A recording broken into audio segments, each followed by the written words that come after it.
What if death is not the end, but the return, not to a heaven, not to a punishment, but to a memory? A place so familiar that it doesn't feel new, it feels like home. The ancients said the soul does not die, it travels. Through silence, through shadow, through light, it follows a map older than stars. And when the final breath leaves the body, the soul begins to walk it.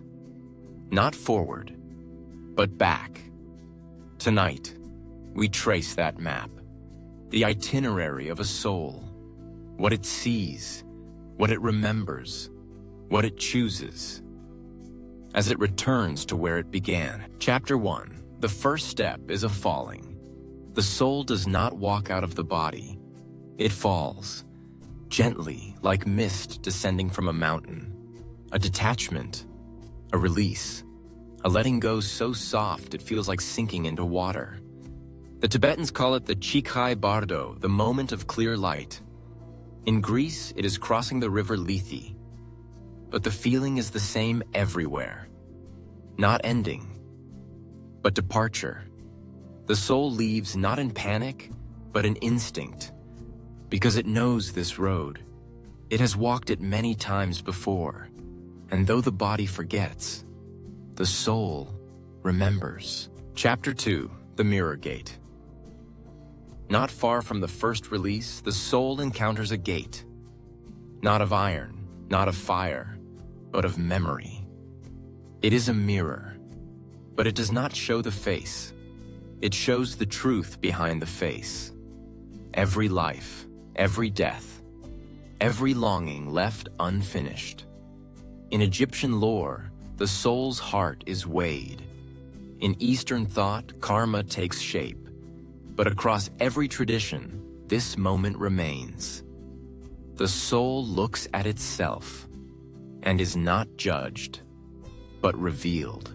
Chapter 3. The River That Knows Your Name. There is a river the soul must cross, not of water, not of fire, but of recognition. It remembers every time you wept without knowing why. Every moment you looked at a stranger and saw yourself. In Orphic teaching, two rivers flow. Lethe for forgetting, Mnemosyne for remembering. The soul is given a choice: forget and start again, or remember and awaken. To drink from Lethe is easy, to remember is to burn. Chapter 4. The Hall of Echoes. Every word you've ever spoken echoes here, not in sound, but in effect. Every kindness still lives, every wound still waits. The soul does not pass through silence, it passes through meaning. In this hall, nothing is erased, only understood. Not to punish, but to liberate. Because before the soul can return, it must hear the story of its journey in its truest voice. Chapter 5. The Turning Point. There comes a moment on the path when the soul must choose to go back or to move forward, not to a heaven, but to truth beyond form. This is the point where most souls turn back, where longing for body, longing for unfinished love, longing for unfinished lives pulls them back into time. And so, they return, not as failure, but as continuation. The soul does not fear eternity. It fears being unfinished. Chapter 6. The Spiral Stair. The journey is not a line, it is a spiral. Each life feels like ascent, but is, in truth, a return inward, back to the center, back to the place where being and non-being first kissed. Some souls climb fast, others slow. Some skip steps. Others pause in places the world doesn't understand. But all spiral home, and the strange ache you've always felt, that melancholy and beauty, that joy too large to hold, that is the soul remembering the shape of the place it's returning to. Chapter 7. The weight of a name. Every name you've ever held was a costume. Beautiful, broken, necessary, but never the whole truth. In the in-between, the soul sheds names like skin. Daughter, father, stranger, saint. All fall away, not in shame, but in release. The soul carries one name only, a sound not spoken aloud, a vibration older than time, and to die is to finally hear it again. Chapter 8. The Chamber of Listening. After the shedding, after the spiral, there is a chamber. Still, dim, alive. This is the place of listening, where the soul hears the echoes of all its lives.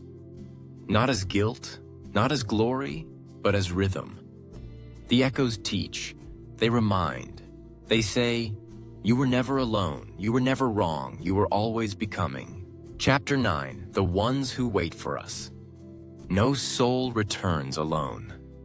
At the edge of each life, there are others. Not guides, not gods, but rememberers. Souls who were once your parent, your child, your enemy, your friend.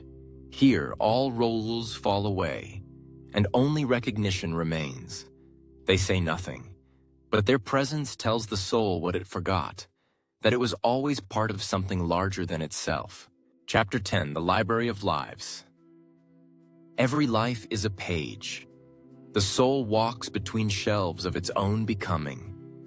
You see yourself as a warrior, as a poet, as the one who betrayed, as the one who was betrayed.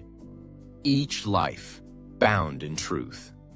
Not rewritten, not revised, but held. Because nothing lived in love or in learning is ever wasted. Chapter 11. The Hall of Intention. Intention writes deeper than action. In this hall, the soul reviews not what it did, but what it meant. A cruel word said in fear. A silence kept to protect. A failure born of fatigue, not hatred. In the world, we see events. In this hall, the soul sees motive, and finally understands why it chose the path it did. Not to be right, but to be whole. Chapter 12. The Garden of Reentry. The soul does not leap from death to birth. It rests in a garden without beginning, where light moves like water. Here it chooses again. It sees every path, not as fate, but as invitation. Will you be the healer? Will you be the one who breaks and grows? Will you carry the sorrow this time?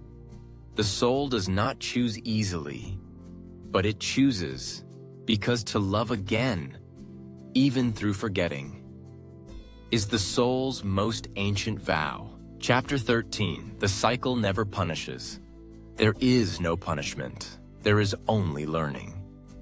If you return in hardship, it is not retribution. It is healing. A deep wound, asked to be felt from the other side. Karma is not revenge. It is the spiral of empathy finding its center. And the soul, when ready, smiles and returns. Chapter 14. The moment before the first cry. The womb tightens. The world draws near. The soul curls inward, preparing for noise, for forgetting, for name. But just before it enters, there is silence. The soul looks back, at the stars, at the voices who wait behind, and whispers, I will remember, even if I forget. And then, a cry, and the spiral begins again. Closing reflection, you were always returning. All your life you have searched for something you could not name. A doorway, a rhythm, a silence behind the world. Now you know. That ache was not a wound. It was a compass, pointing you back to the center of the soul. You are not here to get it right. You are here to remember. And when your time comes, you will not vanish. You will return, not as a stranger, but as one who has always known the way home.